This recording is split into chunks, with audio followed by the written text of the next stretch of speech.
Olá pessoal, tudo bem? Na aula de hoje nós vamos continuar no capítulo 4 do livro de História, falando sobre os movimentos sociais. Na aula passada nós falamos sobre o movimento negro, as conquistas dos negros, nesses anos aí de luta. E hoje nós vamos falar sobre o movimento indígena e de mulheres. Lembrando que o indígena, ele foi escravizado durante o Brasil colônia, não teve seus direitos respeitados, foi expulso de suas terras, teve suas terras tomadas. E pela primeira vez, o primeiro instrumento que começa a defender, a dar algum direito, a proteger o índio, é o SPI, que é o Serviço de Proteção ao Índio, criado em 1910, cuja função era prestar assistência ao indígena. Observa que mesmo eles protegendo o índio, mas eles ainda não, nesse momento aqui, ainda não respeitavam a cultura do índio. A função do SPI de início era só mesmo dar proteção ao indígena, aquela ideia de que o índio era o bom selvagem, precisava pacificar, precisava cuidar deles, mas não que respeitava a sua cultura. Estado brasileiro, povos indígenas e o Marechal Rondon. Quem foi o Marechal Rondon? Por sua habilidade no trato com os povos indígenas de Mato Grosso, o Marechal Cândido Rondon, de 1865 a 1958, foi convidado para dirigir o SPI, que é o Serviço de Proteção ao Índio, o primeiro instrumento que foi criado para proteger o índio. A principal meta do SPI era a integração total do indígena à nação brasileira.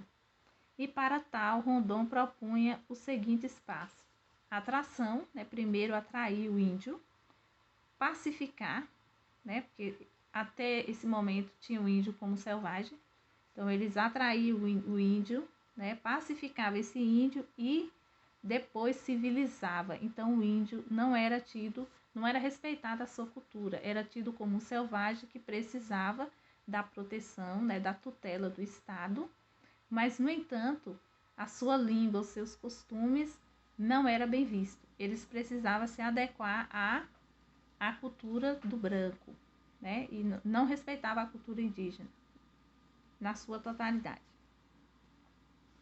Os inspetores do SPI adotavam a técnica de contato desenvolvida por Rondon, que consistia em manter uma atitude sempre na defensiva em relação aos indígenas, até que o relacionamento com eles fosse estabelecido.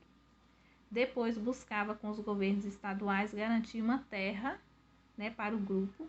O SPI atuou em áreas da colonização como São Paulo, Paraná, Espírito Santo, Mato Grosso, entre outros, e nessas áreas foram instaladas equipes de atração e postos indígenas.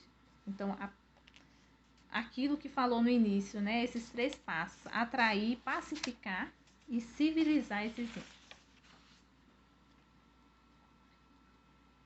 Na era Vargas, muda um pouco a história, Não que seja o ideal, mas dá mais um passo. Um novo olhar para os povos indígenas se fez presente na Constituição de 1934. É a primeira Constituição que dá algum direito, alguma proteção ao índio.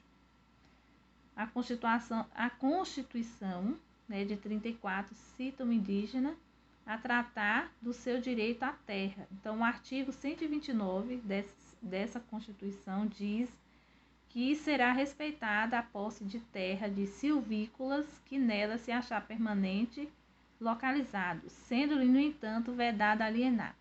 Então, a primeira Constituição que dá algum direito ao índio é essa Constituição de 34, que garante a posse de terra. Só isso e nada mais. No entanto, os índios ainda continuam sem ter seus direitos respeitados, até hoje. A gente vê aí já quase 100 anos de luta, dessa Constituição, já passado muito tempo, e os índios ainda não têm seus direitos respeitados, Até hoje eles são expulsos de suas terras, são mortos, né, por defender ali a sua cultura, o seu território, seus costumes. Movimento de mulheres, né? A gente sabe que a história da humanidade sempre foi masculina, né? O homem sempre esteve à frente, as mulheres sempre em segundo lugar, não tinha muito direito. Até hoje, né, a gente ainda está lutando aí pelos nossos direitos, mas já foi bem pior. A partir do advento da República, também as aspirações das mulheres foram mudando significativamente. As mulheres passaram a reivindicar o acesso pleno à educação, né, ao trabalho, né, que é indispensável à autossuficiência econômica, e o direito de votar e de ser eleita, e dispensável à cidadania.